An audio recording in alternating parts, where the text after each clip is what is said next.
आयो। तो श्रवण करने से हम लोग श्री नारद जी इस अध्याय कहाँ पहुंचे हैं? कहाँ पहुंचे हैं? कुरु राज्य पहुंचे। कुरु राज्य ठीक है। बड़े मठ के लिए बड़े मठ यह से मिला है। और कौन गया था? और बहुत लोग गए तो देखिए है क्या थर्मोकोल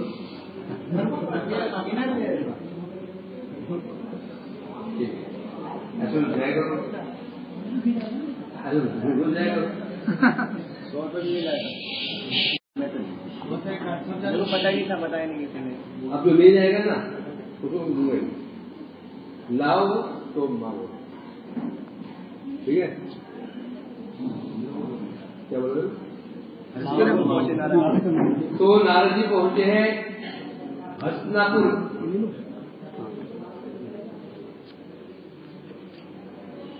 पहुंचे हैं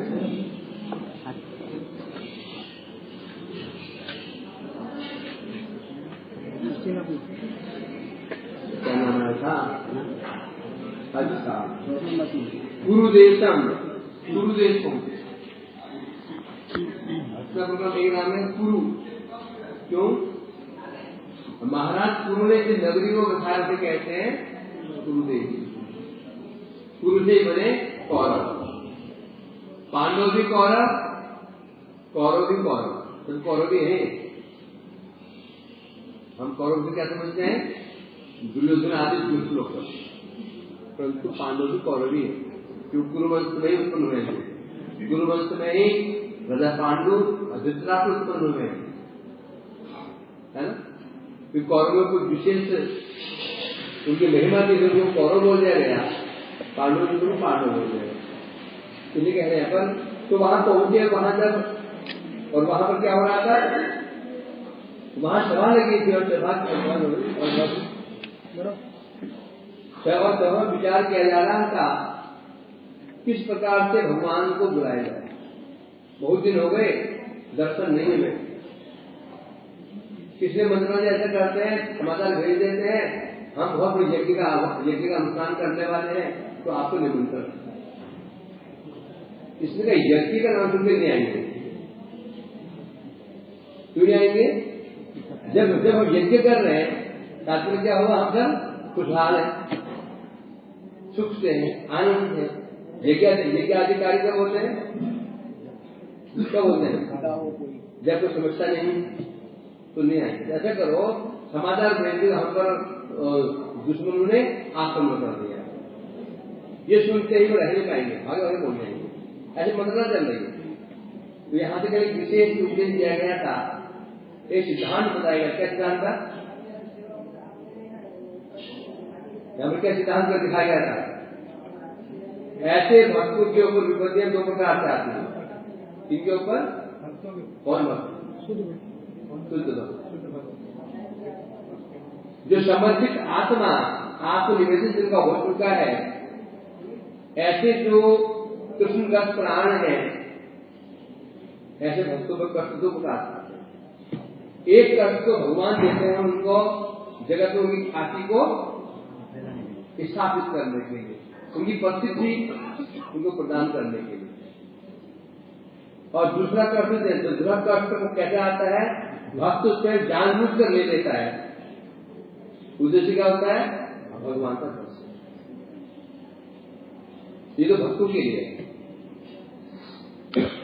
और सामान्य हम जैसे लोग होते हैं, हमारी स्थिति क्या है? हमारी विपत्ति कैसे आती है? केवल अपने पाप कर्मों का। जो फल भोगी जीव बद्ध जीव है, उसको जो विपत्तियां पड़ती है, एक कारण होता है उसके पूर्व जन्म में किए गए पाप अपराध, अर्थात प्रारब्ध ही उसकी विपत्तियों का कारण होता है। क्या? तो यहाँ पे कह रहे थे, तो जो कुछ नारद जी ने हनुमान से सुना था पांडु की महिमा, उनकी महिमा को नारद जी बिना बजाते हुए संत के माध्यम से उसको वर्णन करते हैं। संत क्या संत बन गया था? यूयं लोके वत भूरि भागा येषां प्रियवतो जगदीश गणेश देवो बंधुत्वातुलेयो दूता सुहृदतार तिरुकितंत्र। सब इसमें जोड़ दिया। हनुमान जी ने कहा था कि पांडव कैसे कैसे प्रिय भगवान के, उनमें क्या संबंध है, पांडव का संबंध भगवान क्या संबंध है, सब एक जोड़ दिया नारद जी ने। पंडित है तो कल कह रहे थे कि नृलोक कहने से मनुष्य लोक में आज करती महाभाग्यवान को ये शाम जिनके प्रिय कौन है, जगदीश परेश्वर, जगदीश परस्य ईशा है या जगदीश प्रणाम ईशा। ये जगदीश्वर कितने हैं जगत के? तीन प्रधान जगदीश्वर। इंद्र हो गए जगदीश्वर है, ब्रह्मा जगदीश्वर है, शिव जगदीश्वर है, विष्णु जगदीश्वर जो जगत के पालन करने वाले। ऐसे जगदीश्वरों के भी आप ईश हैं, जो ईश है वो आपके क्या है? प्रिय देव अर्थात इष्ट आपके क्या है? इष्ट देवता है, आपके गुरु हैं, बंधु हैं, मेरे भाई हैं, दूत है, सुहृद है, सारथी है और उक्ति तंत्र अर्थात सेवक भी है। इतने प्रकार से जो आपका भगवान आपका भगवान का इतना संबंध है इस संसार में, तो क्या पूरे ब्रह्मांड में ऐसे कोई व्यक्ति ऐसा नहीं है भगवान का जिससे इतने संबंध। मैक्सिमम क्या संबंध होता है? दास प्रभु का, उसको प्रति नहीं होता ना, इतने संबंध भगवान का। इसलिए कहते हैं संसार में कोई भाग्यवान है तो आप ही परम भाग्यवान हैं। अब यहां कह रहे हैं, अब कोई ये ना समझ ले शब्द है नृलोक, नृलोक कहने ये ना समझ ले केवल मनुष्य लोक में ही ऐसा कोई नहीं है जो पांडवों के समान भाग्यवान हो, ऐसा नहीं है। क्या है नृलोक दिया, यहां पर क्या मानना पड़ेगा? स्वर्ग आदि लोग। नृलोक कहने से इस पाताल से आरंभ करके ब्रह्मांड तक, ब्रह्मा जी के लोक तक स्वर्ग है।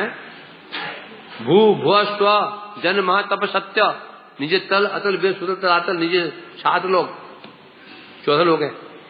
इन्हें ब्रह्मांडों में आपके समान कोई सौभाग्यवान नहीं है। मनुष्य लोग में तो होंगे क्या? इंद्र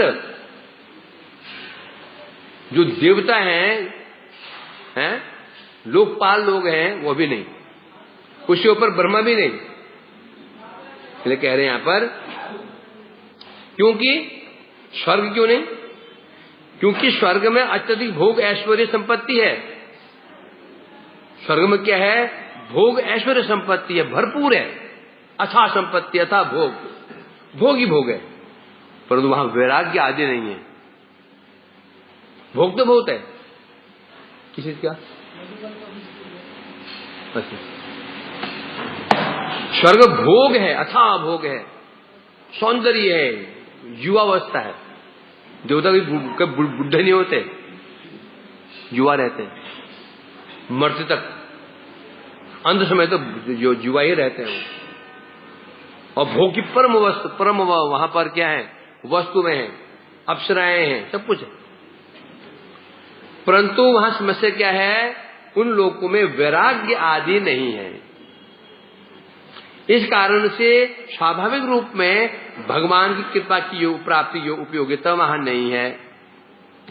जब वहां पर सब कुछ वर्तमान है, कृपा प्राप्ति उपयोगिता, कृपा की आवश्यकता किसे होती है? अभाव होती।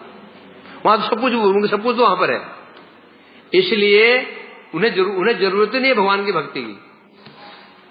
तो सब कुछ मिल रहा है ना, तो सब कुछ तो वहां पर है, तो क्यों भजन करेंगे वो लोग? वैराग्य है नहीं है, भोग की प्रवृत्तियां जन्मी हुई हैं। जब वहां पर वैराग्य आदि नहीं है तो परिश्रम नहीं है, समर्पण नहीं है, भगवान की कृपा भी नहीं है। भगवान की कृपा का आधार क्या होता है? भगवान छोड़ दो, तुम्हारा और हमारा, तुम्हारा और हमारा। हम किस पर कृपा करते हैं या हमारा किस पर अधिक प्रेम होता है, स्नेह होता है, आधार क्या होता है? आपके प्रति वो कितना समर्पित है, ये देखते हो ना। आपको जितना समर्पित होगा आप उसके प्रति उतना उसका हित करेंगे, हैं? उसे उपकार करेंगे, वो प्रिय बन जाता है। अब स्वर्ग आदि लोकों में क्या है? समर्पण नहीं है, क्योंकि समर्पण कौन करता है? जहां अभाव होता है, अभाव ही किसी व्यक्ति को किसके समक्ष झुकाता है। अब अपने देखो, चाहे अपने जज करो, हम किसी कब झुकते हैं? कब झुकते हैं? कोई समस्या हो, धन नहीं हो, धनहीन के आगे झुकते हैं। बल नहीं हो, कोई उत्पाद करता है तो पुलिस में चले जाते हैं, ऐसा हो रहा है, परेशान कर रहा है। ज्ञान नहीं है तो स्कूल कॉलेज जाते हैं। अभाव, भक्ति का अभाव है तो भक्तों को बजाते हैं, है ना। भक्ति का अभाव है तो कहा जाते हैं भक्तों को बजाते हैं। भक्तों के पास कौन जाएगा? जिसके पास भक्ति का अभाव है। और अभाव किससे होता है? अभाव किससे होता है? अभाव किससे होता है? आपका अभाव का आधार क्या है? इच्छाएं, आवश्यकताएं। यदि जो भक्ति की आवश्यकता है, भक्ति नहीं, अभाव की उपलब्धि होगी, तो जहां भक्ति मिलेगी वहां चला जाएगा, है ना। धन की इच्छा है, धन नहीं है तो कहीं नौकरी चाकरी करेगा। धन की इच्छा ही नहीं है, धन तो है नहीं, इच्छा भी नहीं है, तो क्या किसी जी हजूरी करेगा? क्या तलवे चाटेगा? नहीं चाटेगा। क्यों नहीं है? अभाव नहीं, इच्छा ही नहीं। अभाव की उपलब्धि तब होती है जो इच्छा हो, है कि नहीं। एक ऐसे मोहल्ले में किसी घर ले लिया जहां सब साइकिल वाले हैं। क्या है? साइकिल वाले हैं, पूरे सब साइकिल वाले हैं। तो वो व्यक्ति प्रसन्न, उसमें साइकिल है, कोई समस्या नहीं थी। घर ऐसे मोहल्ले में ले लिया जहां सब मोटरसाइकिल वाले हैं, सब बाइक वाले हैं। अब क्या होगा? अब अभाव, हाई मोटरसाइकिल नहीं है, हाई मोटरसाइकिल नहीं है। पहले काम चल रहा था, वही काम साइकिल से काम चल रहा था उसका, अभी चल सकता है, अभी चल सकता है। अब उसको अब मन में ये हाई मोटरसाइकिल नहीं है, हाई जो उसको दुख हो रहा है, इसका कारण क्या है? क्या कारण है? अभाव नहीं। मोटरसाइकिल पहले भी उसमें थी नहीं, पहले के मोटरसाइकिल नहीं थी उसमें, बाइक नहीं थी, अभी नहीं है। तो अब दुख क्यों हो रहा है मेरे पास नहीं है, ये उसको अभाव की अनुभूति क्यों हो रही है? क्योंकि औरों के पास है, औरों के पास मेरे पास नहीं है। चलो उसने लोन पर बाइक ले ली, मोहल्ला चेंज किया, सब गाड़ी वाले हैं, 4 व्हीलर है, पहले खुश हो गया। आप ठीक है, आप संतुष्ट, आप ठीक है। अब जहां 4 व्हीलर वाले मोहल्ले में गया, अब फिर देखो हाई गाड़ी नहीं है। यहां अभाव का कारण क्या है? यहां जो दुख का कारण क्या है? अभाव नहीं है। यहां दुख का जो कारण, वहां अभाव भी नहीं है। अभाव क्यों हुआ? अभाव की अनुभूति क्यों हो रही है उसको? क्योंकि सबके पास है। सारा खेल ही है, सारा खेल ही है ना। तो इसे कह रहे हैं यहां पर, स्वर्ग आदि लोकों में अभाव है नहीं, भोग आदि भोग है, ना वो झुकेंगे ना प्रभु कृपा करेंगे। कोई दो होता है, आश्रय झुके, आश्रित झुके, आश्रय दे, आश्रित झुके, आश्रय दे, होगा ना। अब आश्रित झुकता ही नहीं है, आश्रित ही नहीं है, तो आश्रय कैसे होगा? एक आश्रय होता है, आश्रित होता है ना। हम की शरण ले लेते हैं तो हम आश्रित हो गए, आश्रय हो गया। जब हम शरण ही नहीं लिया, पहले आश्रित हो गए, पहले आश्रय हुआ, पहले आश्रय बना कि पहले आश्रित बना? है अरविंद, पहले आश्रित बना कि पहले आश्रय बना? पहले आश्रित। जब शरण लेगा ना तो आश्रय बनेगा। शरण ही नहीं लिया तो आश्रय कैसे बन जाएगा हमारा? वो एक व्यक्ति महाविद्वान है, महाबड़ा भक्त है, ठीक है, अपनी जगह अपनी जगह ठीक है। जब हम उस चरण में चले जाएंगे, समर्पित हो जाएंगे, तब हमको अपना आश्रय प्रदान कर देगा। होगा ना यही? तो देवता लोग आश्रय ले नहीं सकते हैं। क्यों नहीं ले सकते हैं? अभाव की अनुभूति नहीं। जब झुकेंगे नहीं तो प्रभु कृपा कैसे होगी? ये कह रहे हैं यहां पर। तो यहां सिद्ध हो जाता है कि स्वर्ग आदि लोग जो हैं वो देवता लोग भी इतने भाग्यवान नहीं है जितने पांडव लोग हैं। पांडव पूरी तरह से भगवान पर आश्रित हैं। अब ये भूरी भाग, जो शब्द भूरी भाग्यम कहा गया, भूरी भागा, दो शब्द है। भूरी का शब्द का अर्थ होता है महत, महान, अत्यधिक, पराकाष्ठा, चरम सीमा, अर्थात जिसका भाग्य क्या है? चरम सीमा को प्राप्त है, मुझे कहते हैं भूरी भाग्य है। अतएव यहां बता रहे हैं भगवत कृपा को प्राप्त कराने वाली भक्ति के लक्षण युक्त। अब भूरी भाग्य किसे कहते हैं? भाग्य, शब्द भाग्य है। ये भाग्य से हम क्या समझते हैं?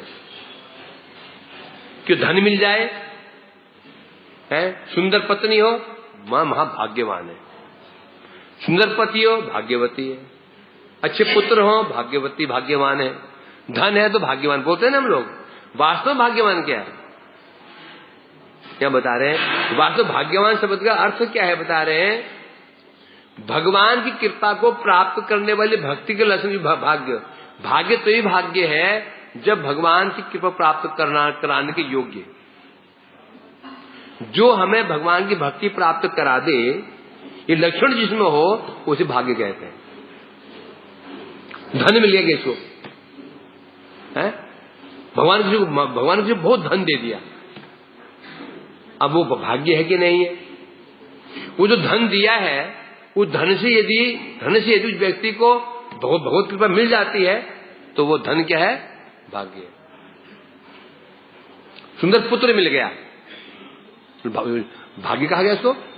यदि वो पुत्र के कारण, पुत्र के प्रभाव से यदि वो भगवत भक्ति मिल जाती है, और पुत्र क्या बोलेंगे? भाग्य स्वरूप।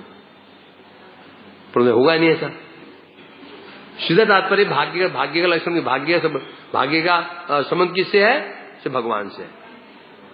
कोई भी वस्तु जो हमें भगवान की भक्ति प्रदान कर सकती है, उस वस्तु को भाग्य कह सकते हैं।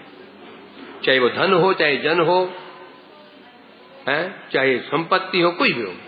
और यदि कोई वस्तु हमको भगवत प्राप्त नहीं करा सकती है, चाहे पत्नी अति सुंदर हो, पति अति सुंदर हो, पुत्र शांत हो जाओ, क्या कर रहे हो? शांत हो जाओ देवियों, है, अब सब कुछ है, अथा धन भी है। भाग्य बोलेंगे उसको? नहीं बोल सकते हैं। क्यों नहीं बोल सकते हैं? उससे भक्ति क्या मिलेगी? नरक में जाने वाला है, वो पाप कर्म करेगा वो। सीधा कुछ लक्षण बता रहे हैं इसे। भक्ति भाग्य किसे कह रहे हैं यहां पर? जो भगवत भक्ति को प्रदान करने वाले लक्षण से युक्त। लक्षण क्या भाग्य का? जो भक्ति को प्रदान कर सकती है, ऐसे लक्षण से युक्त जो कोई भी वस्तु होगी उसको हम भाग्य कहेंगे। है? एक व्यक्ति भक्त नहीं था, पुत्र उत्पन्न हुआ। पुत्र उत्पन्न होते ही पुत्र इतना अच्छा निकला उसका, वो भक्तों से मिलने लग गया, घर में भक्त लोग आने लगे। तो क्या बोलेंगे? ये भाग्य, ये लड़का इसका भाग्य, ये लड़का इसका भाग्य है। अर्थात ये लड़का भाग्यवान है, क्यों? लड़का भाग्य बन गया, वो लड़का वो व्यक्ति हो गया, ये भाग्यवान। इसलिए कह रहे हैं यहां पर। अब यहां बता रहे हैं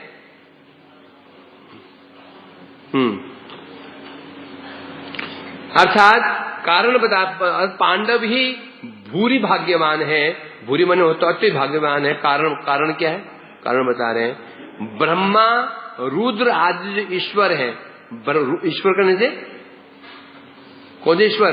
जगत के ईश्वर, जगत के मालिक, नियंत्री, नियंता, सृष्टि करने वाले, पालन करने वाले या श्रृंगार करने वाले आदि आदि, लोकपाल, सब इंद्र भी ईश्वरी है,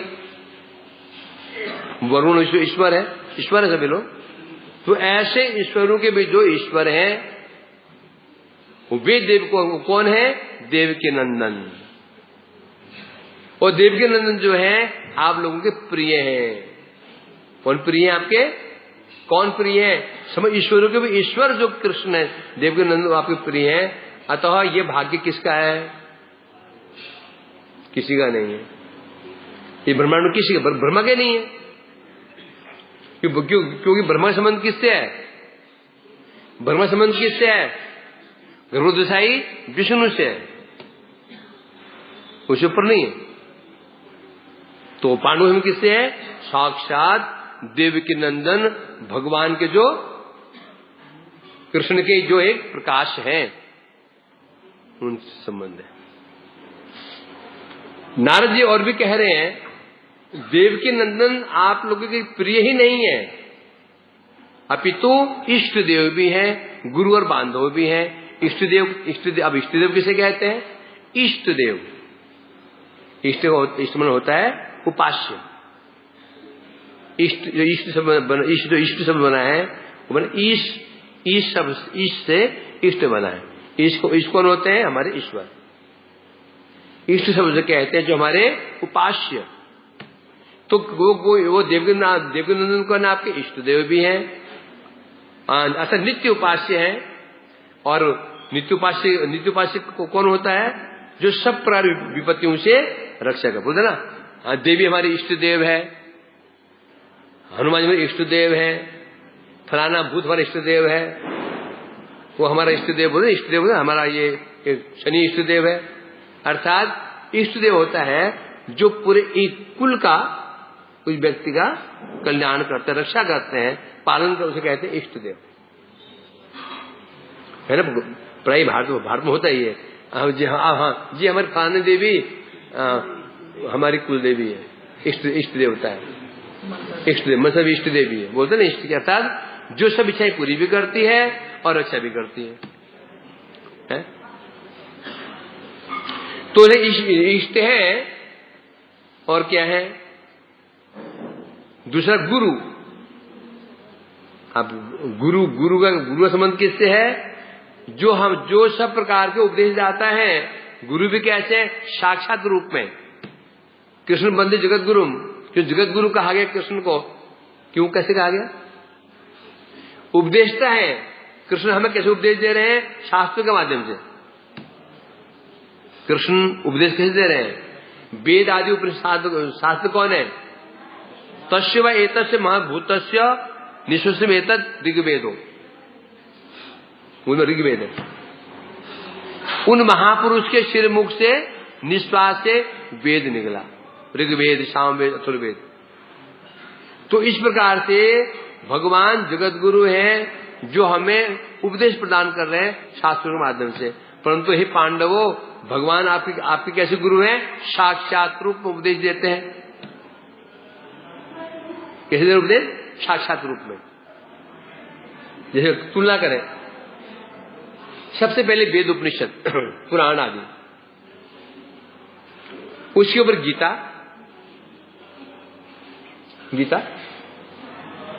उपनिषद, श्रुति स्मृति इत्यादि, उसके ऊपर गीता। श्रेष्ठ कौन होगी? विचार करेंगे तो है क्यों? क्योंकि गीता साक्षात भगवान के मुख से निकली है सब समक्ष। और उपनिषद आदि कहां से निकले हैं? कौन कौन किससे? गरुड़ध्वज विष्णु से निकले हैं, मुख से निकले ना। तो वैशिष्ट किसका है? क्यों? गीता साक्षात देव के नंदन श्री कृष्ण मुख से निकली है। अब आता है, ऊपर बढ़ते हैं, शिक्षाष्टक। शिक्षाष्टक कहां से निकला है? साक्षात महाप्रभु। समझे क्या नहीं? उपनिषद आदि गर्भ से विष्णु मुख से निकले, निश्वास, वो भी निश्वास से निकले, मुख से नहीं, निश्वास से, श्वास से निकले, श्वास से। गीता साक्षात प्रभु के कृष्ण के मुख से निकली है, सबके समक्ष उपदेश प्रदान किया, महिमा बढ़ गई। और शिष्याष्टक आदि जो ग्रंथ है वो साक्षात महाप्रभु के मुख से निकले, तो महिमा अधिक वैशिष्ट किसका होगा? तो ये कह रहे हैं पर तो यहां पर कह रहे हैं गुरु क्यों बोला? क्योंकि कृष्ण साक्षात रूप में सब प्रकार के आपको उपदेश जाते हैं, आपको उपदेश प्रदान करते हैं। नीतियां सारी किस नीतियां कौन सिखाते हैं? उपदेश पांडवों को कृष्ण ही सिखाते हैं, है ना? जब ना कोई राजा सफल होगा या नहीं होगा, ये किस पर डिपेंड करता है? उपदेष्टा कौन है। इसलिए पहले बड़े बड़े राजा महाराज लोग अपने राजमहल में, अपने राज्य में उपदेशक रखते थे, ऋषि मुनियों को उपदेशक रखते थे, उनके उपदेश के अनुसार राज्य करते तो सफल हो जाते थे। आजकल क्या हो रहा है? उपदेशक भी कहते हैं वो मले से रखे उपदेशक, उल्टे उपदेश दे देते हैं और राजा मान लेता है, ये सर्वनाश हो रहा है। तीसरा आया बांधव। बांधव क्यों बोला? बंधु किसे कहते हैं? जिनके साथ जन्म का संबंध हो। संबंध किसका है? जन्म आदि का संबंध। बंधु कहते हैं ये मेरा बंधु है, बंधु से कहते हैं संबंध हो। क्या संबंध है? इनका आपस में क्या संबंध है? कृष्ण कौन है? मेरे भाई हैं, पांडवों के संबंध हो गया। संबंध किसे हो गया? संबंध किसे हो गया? जन्म का हो गया। कुंती के भाई वसुदेव जी, वसुदेव पुत्र कृष्ण हुए, तो संबंध किसा हो गया? ये जन्म का संबंध हो गया। इसे कहते हैं बांधव। बांधव भी है। फिर कुटुंबी। कुटुंबी किसे कहते हैं? मेरे मामा जी हैं, मेरे ताऊ जी हैं, और वो क्या ये कुटुंबी कहते हैं। कुटुंब परिवार, परिवार भी है ना, आप परिवार में उनका आपके मातुले मतलब परिवार, ये भी है। फिर आया माता, है ना, अर्थात माता। माता क्यों बोला? तब बता रहे हैं यहां पर माता जैसे स्नेहमयी होती है। माता क्या होती है? स्नेहमयी। पुत्र को थोड़ा जहां कष्ट हुआ मां सहन नहीं करती है। सहन करते क्या? नहीं। रात भर मां बच्चे को लेकर के गोदी में घुमाते रहती है। थोड़ा वहां किया, मां की नींद छट टूटी।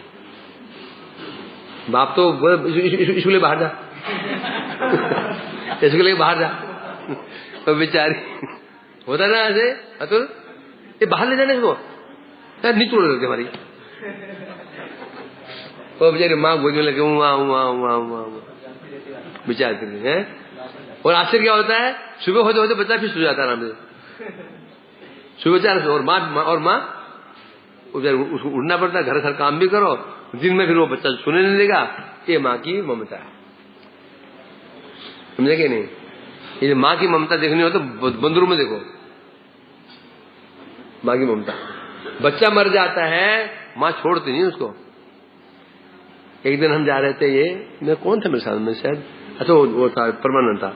ये है ना ये निकुंज चौराहे पे, निकुंज क्या कुंज वहां पर वो है ना, वो ट्रांसफार्मर था, तो एक बंदर का बच्चा उछल रहा था, धम ऐसे गिरा, गिर तो ही काला पड़ गया। एक सेकंड माँ पर कहां से आई, एक माँ एक सेकंड में आई और झपटा मार के उसको लेके चली गई।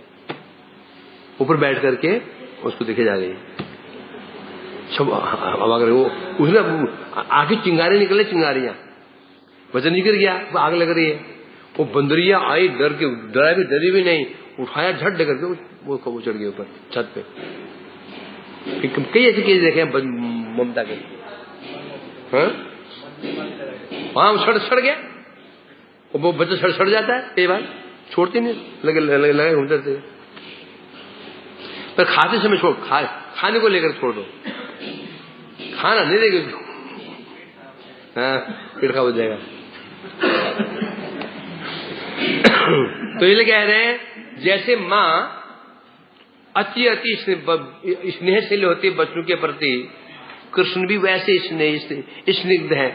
पांडवों का थोड़ा सा भी कष्ट कृष्ण बर्दाश्त नहीं कर, सहन नहीं कर पाते। जहां कहां द्रौपदी और कहा कि द्वारिका में झट पड़ के वहां जैसे पुकारा वहां पहुंच गए। थोड़े थोड़े कष्ट को भी कृष्ण सहन नहीं करते हैं। तो सिद्ध हो गया पांडव कृष्ण के ऐसे पांडवों की मां के समान है। मां बच्चे को कोई कष्ट होने नहीं देती थी। हमें पास जो जब कष्ट पड़ा ना पांडव, जब कष्ट पड़ा भगवान सामने। दुर्वासा ऋषि पहुंच गए 10,000 शिशु को लेकर के जंगल में, बोला महाराज युधिष्ठिर जी आज हम आपके अतिथि हैं, हम भोजन करेंगे, व्यवस्था करो, हम स्नान करके आते हैं। अब युधिष्ठिर जी घबरा गए, अब हमारा क्या होगा।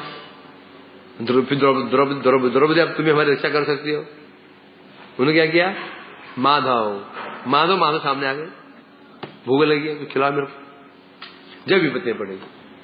इसलिए कह रहे हैं यहां पर तो कृष्ण कौन है, माता के समान भी है। और क्या है, और मेरे भाई भी हैं, क्योंकि बुआ के पुत्र हैं, बुआ के पुत्र होने का भाई भी हैं। इस प्रकार से भ्रातृवत, इसमें क्या संबंध है कृष्ण उनमें, भ्रातृवत। ये गीता में जो जहां उपदेश दे रहे हैं ना, उपदेश, वहां भगवान ने अर्जुन को कई नाम से पुकारा है। कहीं पार्थ, कि महाबाहो, कहीं भी कौन्तेय, कहीं पे अर्जुन, अरे नाम पुकारा है।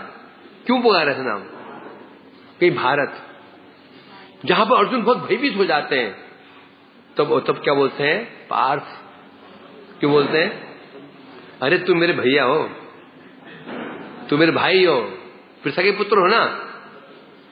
तो क्या बोलते हैं उसको, जब अर्जुन बहुत भयभीत, बहुत घबरा गए, विचलित होते, बोलते पार्थ। पार्थ से क्या दिखा रहे हैं, अरे तुम मेरे भाई हो, मैं तुम्हारे साथ हूं ना। क्योंकि पृथा के पुत्र को पार्थ कहते हैं ना। पृथा मेरी बुआ है, तुम भाई हो मेरे। और जहां उत्साह बढ़ाना होता है तो महाबाहो, है ना। ऐसे नाम नहीं पुकारे, कितना पुकारे अर्जुन को, अर्जुन कितना पुकारे हैं, 14 नाम पुकारे हैं, 14-16 है। अच्छा गिन लेना, 13-14 हो जाए। तो इसलिए कह रहे हैं यहां पर 14 नाम है। तो इसलिए कह रहे हैं यहां पर। और फिर क्या बताया, सुहृद, क्या बता रहे हैं, सुहृद किसे कहते हैं, सुहृद शब्द का अर्थ रहता है जो हमारा जिसके हृदय में हमारे प्रति क्या हो, हित की भावना हो, तो सुहृद कहते हैं। सुमिर अच्छा, हित माने हृदय, हमारे प्रति जिसके हृदय अच्छा हो, हमेशा हमारे हित सोचे, ये हमारा सुहृद है। और कृष्ण में क्या सोचते हैं, हमेशा पांडवों का भला कैसे हो। पांडवों को भले के लिए कृष्ण को यदि झूठ बोलना पड़ जाए, कपट करना पड़ जाए, पीछे नहीं हटते। अरे भगवान हूं, मेरी वाणी झूठी हो जाएगी, नहीं। ये सूत का लक्षण क्या है, जो हमारा आश्रित है उस पर कृपा करने के लिए अपनी हानि भी उठा ले। और क्या बताया, क्यों सुहृद, क्योंकि उसे कहते हैं जो बिना किसी उपकार के बदले, मैं इस पर कुछ कर रहा हूं, बाद में ये मिले कुछ करेगा, ये भावना ना हो। मैं सुहृद तक बोल सकते हैं, यदि हमारा कोई सहायता कर रहा है और बदले में ये भावना नहीं है, आज मैं कर रहा हूं कल ये मेरी कर सकता है, मुझे जरूरत पड़ सकती है। पर हम क्या करते हैं ना, ये हेल्प करते हैं तो मन में क्या रहता है, भाई आज ये विपत्ति पड़ा होगा, कल मैं पढ़ सकता हूं ना, आज मैं इसका सेवा कर लूं, कल मैं पड़ गया बिस्तर पड़ गया तो ये मैं देख लेगा, ये भावना होती है। परंतु अब पांडव कृष्ण क्या करते, पांडव के लिए कर रहे हैं। क्या पांडव कुछ कर सकते हैं कृष्ण के लिए? कुछ कर सकते हैं? कृष्ण इतना कुछ कर रहे हैं कि पांडव कुछ कर सकते हैं कृष्ण के लिए? क्या कर सकते हैं? कर क्या सकते हैं? भगवान के लिए नहीं कर सकते ना। तो भी कोई बदले की भावना नहीं है, मैं ये मिलने कुछ करेंगे, कोई भावना नहीं। भगवान ही असली सूर्य है। हम में से कोई उनके लिए कुछ भी नहीं कर सकता। क्यों? भोग लगाते हैं ना, उनकी वस्तु उनको दे रहे हो। गंगा जल से ही गंगा की पूजा कर रहे हो। और हम पूजा करते हैं ना, पूजा किसे करते हो? फल से। फल कौन बनाया? उन्हें भोजन देते कौन बनाया? कपड़े कौन दिया? और तुम शक्ति कौन दिया? तुम कर रहे हो शक्ति कौन? और तुम्हें किसने बनाया? क्या कर सकते हो? तो ये तो भगवान की कृपा। भगवान बड़े दयालु है। गंगा जल से गंगा की पूजा, गंगा ये स्वाहा, गंगा ये स्वाहा, गंगा ये जल से कर रहे हैं। और भगवान की दयालु है। पिता फल लेके आया, बच्चे को दिया, बच्चा गोदी में है, तो एप्पल को पिता के मुंह में दे रहा है, और पिता भी खा रहा है, मजे में आनंद हो रहा है। लाया कौन था? फल कौन लाया था? पिता ही लाया था, बच्चा उसको दे रहा है। ये कहते हैं बंधु भी हैं। और क्या है? अर्थात बिना किसी कारण के जो हमारे हित करता है वो सुहित कहते हैं। बिना किसी कारण के जो हमारे हित करता है उसे हम सुहित कहते हैं। बस कोई संबंध या कारण, मतलब यदि हमारा कोई संबंध हो तो क्या बोलेंगे? उसे बंधु बोलेंगे। दो चीजें हैं। यदि हमारे माता पिता हमारे हित करते हैं वो सुहित नहीं है। क्यों नहीं है? वो संबंध है ना, कारण है। मेरे पिता है, मेरे भाई है, मैं हित कर रहा है तो ये हित कर रहा है, तो वहां पर संबंध है। सुहित किसे कहते हैं? हमारा कोई संबंध तो नहीं उससे आने, कोई बड़ा खून का रिश्ता तो नहीं है, परंतु हमें हमारे हित चाहता है, उसे कहते हैं सुहृत। बहुत सूक्ष्म अंतर है। बंधु सुहृत बहुत सूक्ष्म अंतर है। बंधु उसे कहते हैं जो हमारे परिवार का ही व्यक्ति हो, बांधव, बंधु बांधव। और सुहृत जो बंधु बांधव नहीं है, वो बाहर का व्यक्ति भी हो सकता है, कोई अनजान व्यक्ति भी हो सकता है जो हम जब जानते भी नहीं उसको, वो भी सुहृत हो सकता है। इसलिए कह रहे हैं यहां पर। और क्या बताया? हमने बताया सारथी। कृष्ण आपके सारथी भी हैं। महाभारत युद्ध के समय अर्जुन के रथ की बागडोर किसके हाथों में थी? कृष्ण के हाथों में। कृष्ण ही रथ के संचालक थे। रथ के क्या थे? सारथी बने हुए थे। है? और सारथी कैसा होता है? आज्ञावाहक होता है। अर्जुन ने कहा शनियोर उभयोर मध्य रथम स्थापय में अच्युत। जब पहुंचे ना, पहले अर्जुन ने क्या कहा था? शनियोर उभयोर मध्य स्थापय में रथम अच्युत। अच्युत, दोनों सेनाओं के बीच में मेरे रथ को ले जाओ। तद श्वेत हेयुक्त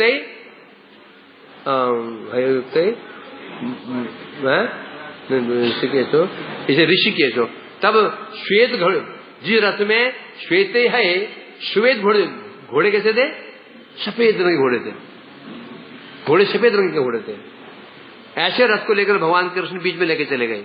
यहां पर अर्जुन ने आदेश दिया, हे अच्युत, मेरे रथ को दोनों सेनाओं के बीच में लेके खड़ा करो, स्थापित करो। भगवान का जो आज्ञा, खड़ा कर दिया। तो यहां इस पर बता रहे हैं, यहां पर सारथी बनकर के अर्जुन ने जो आपका आदेश दिया, आपने आदेश पालन किया। सॉरी, भगवान ने आदेश पालन किया आप लोगों का। इस प्रकार से एक आज्ञाधीन सेवक के होने का प्रसंग उपसंहार करते हुए अब यहां पर नारद जी उपसंहार कर रहे हैं इस विषय का कि आप कौन हैं? पांडवों के आज्ञा के अधीन सेवक हैं। और अधिक क्या कहूं, वो आपके आज्ञाकारी सेवक भी हैं। भगवान आपके जब जैसा आदेश देते हैं कृष्ण ठीक वैसा ही करते हैं। अब यहां एक शब्द यहां पर है, उनको सेवक नहीं कहा उन्होंने, क्या कहा? दूत सुहित सारथी मुक्ति तंत्र। सेवक शब्द है ना, कुछ कैसा है, कुछ शब्द अच्छा नहीं है, व्यवहार में कैसा लगता, कड़वा, कटु। अरे आप तो पांडु के सेवक हैं, ये शब्द सुनने में थोड़ा क्या लगता है, कड़वा शब्द है, ऐसा लगता है। इसलिए उन्होंने सेवक नहीं किया, उक्ति तंत्र। उक्ति माने कहा गया, तंत्र में स्वीकार करना। सेवक सेवक किसे कहते हैं, जो आदेश पालन करता है, जो कहते हैं उसको मानता है। उक्ति तंत्र आप अर्थात पांडवों के वचनों के आप क्या करते हैं, पालन करते हैं। श्री सेवक ने कहा, एक वहां से कोई व्यक्ति अंधा आ रहा था, मैंने भाई साहब आप ये अंधे कैसे हो गए, भैया आप अंधे कैसे हो गए, बोले इधर आओ, गाल क्या है तुम्हारा, पास में बड़े ऐसे ऐसे हुआ था अंधा। क्या बोलना पड़ेगा, भाई साहब आइए, आपकी आंखें कैसे चली गई, तब अपना दुखड़ा बोलेगा, भैया ऐसे ऐसे होगा, ऐसे होगा, ऐसे होगा, क्यों चीज एक ही है भाई। अब आप ये गूंगे कैसे हो गए, आप लंगड़े कैसे हो गए, भैया जी आप ये लंगड़े कैसे हो गए। उसी एक टांग ठीक है ना, उसी एक टांग ठीक है, अभी उसे मारेगा। क्या मतलब भैया आपकी टांग कैसे खराब हो गई, ये उसको लगा उससे मेरे पे सहानुभूति इसकी है, मुझे पूरा मित्र के महत्व बोलेगा। तो सेवक नहीं कह रहे, सेवक कहना कुछ शब्द अच्छा नहीं है। क्या बोला, उक्ति तंत्र है। इस प्रकार से बता रहे हैं, जो कुछ हनुमान जी ने कहा था नारद जी को, 35 ये हमेशा में चक्कर पड़ जाता हूँ, मैं डर जाता हूँ, 35 हो गया। इस प्रकार से मूल श्लोक में देवो गुरु जो कहा गया है, सब शब्द के साथ में क्या लगाना पड़ेगा, प्रिय, क्योंकि श्लोक में था ना, प्रियो सो जगदीश्वरे सह प्रियो देवो प्रिय गुरु प्रिय बंधु प्रिय मातुल प्रिय प्रिय प्रिय देवता, प्रिय गुरु, प्रिय इष्ट, शब्द प्रिय। ये प्रिय जो शब्द है सबके साथ में कॉमन लगेगा। गुरु प्रिय हो ये कोई गारंटी नहीं होती, गुरु हो भी सकता है, नहीं भी हो सकता है, बंधु प्रिय हो भी सकता है, नहीं भी हो सकता है। तो सबके प्रिय जो है सबके साथ लगेगा। अर्थात कौन कौन है बता रहे हैं यहाँ पर, भगवान कौन है, पांडव के प्रिय देवता, प्रिय गुरु, प्रिय बंधु, प्रिय मेरे भाई, प्रिय दूत, प्रिय सुहृद, प्रिय सारथी, प्रिय प्रिय सबके साथ लगा हुआ है। तो इसे कह रहे हैं यहां पर, इस प्रकार अर्जुन, अभी हम बता रहे हैं, कई बार हम सुना है अर्जुन ने कई बार देवता रूप में रुद्र आदि की पूजा की। कभी अर्जुन ने शिव जी की पूजा की। कब की थी, जब महाभारत युद्ध प्रारंभ होने वाला है तो भगवान ने अर्जुन से कहा, तुम जाकर के दिव्य अस्त्र प्रदान प्राप्त करो शिव जी से पाशुपत अस्त्र प्राप्त करो, शिव जी से प्राप्त करो। तब उन्हें तो शिव जी की पूजा की थी और शिव जी सामने आए थे। कैसे आए थे, सामने एक सुअर गुजरा, जंगली सुअर, जंगली सुअर प्रहार किया अर्जुन ने, इतने में एक बाण और लगा उसको, सुअर को, तो देखा एक शबर भील जंगली जाति के व्यक्ति वो बाण ले खड़ा हुआ, बोला वो उसने कहा इस शिकार में मेरा अधिकार। बोले क्यों, पहले बाण मेरा लगा इसमें। दोनों में युद्ध ठन गया। अर्जुन में उस बहेली में अर्जुन प्रार्थना कर पा रहे हैं उसको, तब समझ गए ये कोई सामान्य नहीं, हाथ जोड़ लिए तो वो तो शिव जी, तो शिव की पूजा की है ना। तो जैसे कभी कभी अर्जुन ने देवता रूप में रुद्र की पूजा की, गुरु रूप में द्रोणाचार्य की पूजा की, खंडन हो गया। क्या खंडन हो गया? वास्तव में उनके देव कौन है? देव कौन है? कृष्ण देव है। द्रोण गुरु नहीं है उनका, असली गुरु कौन है? कृष्ण गुरु है। यहां जो द्रोण की पूजा की ये गौण रूप में, और वहां पर जो रुद्र पूजा की गौड़ पूजा, वास्तव में मूल देव जो कृष्ण के हैं, अर्जुन के हैं, मूल देव हैं कृष्ण, रुद्र नहीं। मूल गुरु जो वास्तव में गुरु उनके जो हैं वो द्रोणाचार्य नहीं है। गुरु कौन है मूल में? कृष्ण गुरु है। तो यहाँ खंड कर गया। रुद्र की तुलना में कृष्ण ही उनके प्रिय देवता हैं, क्योंकि रुद्र भी प्रिय तो है। जितने प्रिय कृष्ण है पांडवों के, रुद्र उन्हें प्रिय नहीं है। और द्रोणाचार्य भी गुरु है, प्रिय है। जिन्हें प्रिय उनको गुरु रूप में कृष्ण प्रिय है, द्रोण के प्रिय नहीं है। क्यों कुछ भी कहो, द्रोणाचार्य ने पांडु के विरुद्ध काम तो किया ही है ना। द्रोणाचार्य कहां थे? यदि भी आशीर्वाद तो उनका था, पांडु के प्रति था, उनका आशीर्वाद पांडु की साथी था, परंतु स्थूल रूप में कहां थे? वो कौरव पक्ष में थे। और कृष्ण का क्या है? आशीर्वाद भी था और स्वयं भी थे। अब जो रुद्र है, रुद्र साथ में थे परंतु नहीं भी थे। जब 5 पांडवों के पुत्र वध करने के लिए गया था, अश्वत्थामा गया था, तो उस समय उस शिविर की रक्षा कर रहे थे शिव जी। अश्वत्थामा बाण चला रहा है और शिव सब वो सारे जो अस्त्र को, वो जो एक योद्धा खड़ा था, योद्धा तो शिव थे, योद्धा सारे बाण खाए जा रहे हैं उसके, सारे बाण खाए जा रहे हैं उसके। और समझ गए कोई सामान्य नहीं है, समझ गए शिव ही है, स्तुति की। तब शिव ने कहा जाओ, वो तुम परमेश्वर जाओ, चल तुम अपना काम कर सकते हो। तो वहां पर तब वध हुआ था वहां पे। वहां रक्षा कौन कर रहे थे? शिव रक्षा कर रहे थे उसकी। तो यहाँ शिव जी ने उनको परमेश्वर ने जाओ कर सकते हो, आज तुम्हें छुट्टी है। तो इस प्रकार से ऐसा भी किया है। कृष्ण ने पांडवों का कभी भी अप्रत्यक्ष किसी प्रकार से अनिष्ट करने की इच्छा नहीं की, कभी ऐसा कभी हुआ ही नहीं, ऐसा कभी ऐसा हुआ ही नहीं है। प्रत्यक्ष अप्रत्यक्ष में सब समय पांडव हित ही सोचा है। अब कोई इससे यहां को शिव जी में को दोष मत देख लेना। शिव जी भी कृष्ण भक्त हैं और प्रभु इच्छा बिना कुछ करेंगे नहीं। और समझ गए कृष्ण ने जब पांडवों को यहाँ बच्चों के सुलाया है, उनको ले गए हैं, अच्छा इनका वध करवाना चाहते हैं, तो उन्होंने इच्छा पूरी की उनकी, शिव जी की, कृष्ण की को इच्छा को जान लिया था। ऐसा नहीं है वो। तो इसलिए कहते हैं यहां पर जो प्रिय शब्द है, तो शब्द हो गया जो प्रिय शब्द है, सबके साथ अन्वय करने पर अन्वय होता है जोड़ देने से। प्रिय बंधु, प्रिय गुरु, प्रिय सुहृद, प्रिय मेरे भाई, प्रिय सारथी, जोड़ देने से तो सिद्ध हो जाता है कि अर्थात सिद्ध हो जाता है कि कृष्ण पांडवों के प्रिय कैसे हैं? स्वाभाविक रूप में प्रिय हैं।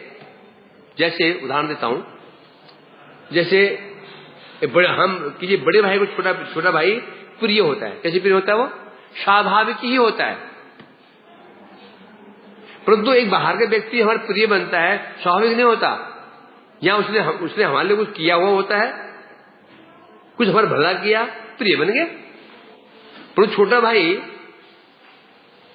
या माता पिता के पुत्र, बड़े भाई का छोटा भाई, छोटे का बड़ा भाई, स्वाभाविक प्रिय होता है।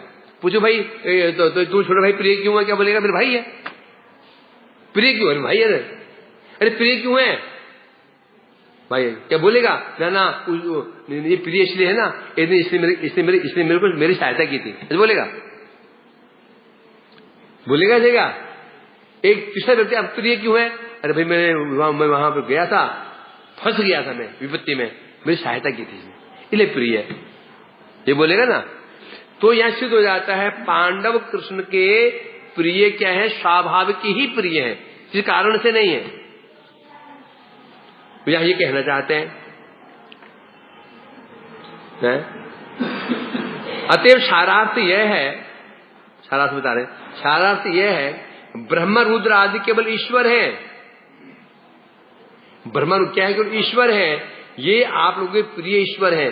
देव इंद्र आदि क्या है ईश्वर, और कृष्ण कौन है प्रिय ईश्वर। दोनों मंत्र क्या है, ब्रह्मा रुद्र आदि नियंता है, नियंता। उदाहरण दूं, जैसे तुम जॉब करते हो, कहीं जॉब करते हो किसी कंपनी में, जो मालिक है क्या बोले उसको, हमारे मालिक बोले ना, है ना, है कि नहीं। परंतु ईश्वर तो है आपका, वो आपको खिला रहा है पिला रहा है, पूरी व्यवस्था कर रहा है, ईश्वर है कि नहीं है। परंतु माता पिता वो तो केवल तुम्हें खिला पिला ही रहा है बस, क्यों तुम्हें नियंत्रित कर रहा है, नियंत्रित कर रहा है। और माता पिता क्या करते हैं, सब प्रकार लाल पालन करते हैं।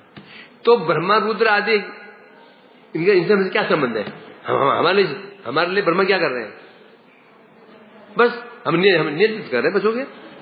और भगवान क्या करते हैं, हमारे हित की चिंता करते हैं।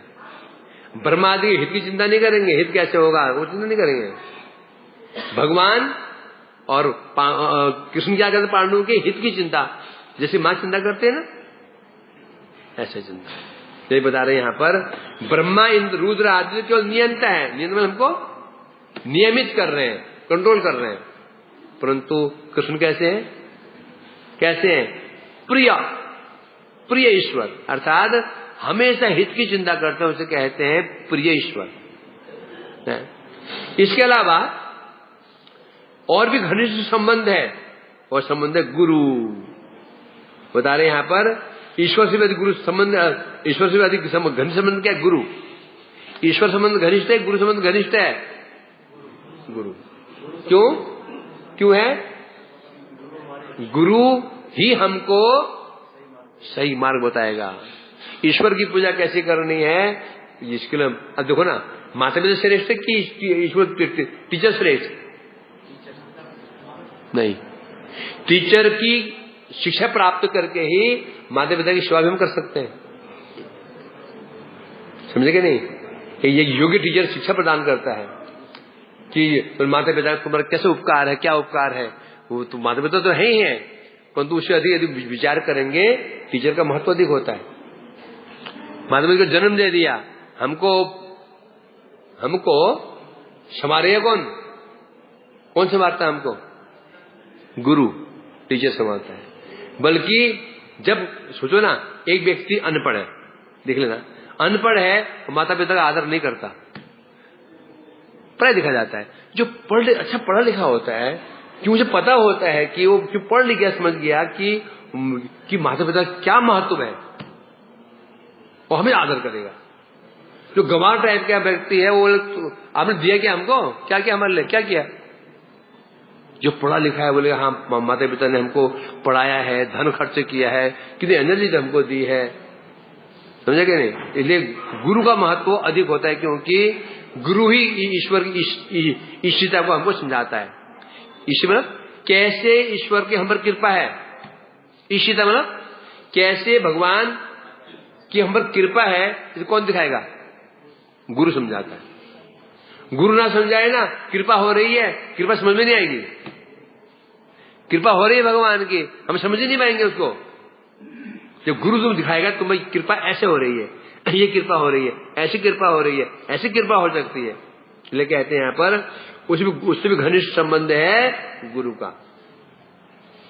तो कुल मिलाकर ये है, अंत बता रहे हैं, अतः नर लोक में आप ही सबसे अधिक सौभाग्यवान है, क्योंकि यो ब्रह्म रुद्रादि समाधि दुर्लभो वेदोक्ति तात्पर्य विशेष गोचर श्रीमान नृसिंह किल वामनश्च श्रीराघवेंद्रो अपीदन स्वरूप। अब यहाँ पर भगवान, अब यहाँ पर नारद जी भगवान जितने अवतार हैं सबका वर्णन करेंगे। कितने श्लोकों में, ये 7 नंबर 44 तक, कितना हो गया, 7 to 44, 37 श्लोकों में आप नारद जी पांडवों की महिमा का गान करेंगे। 37 श्लोकों में।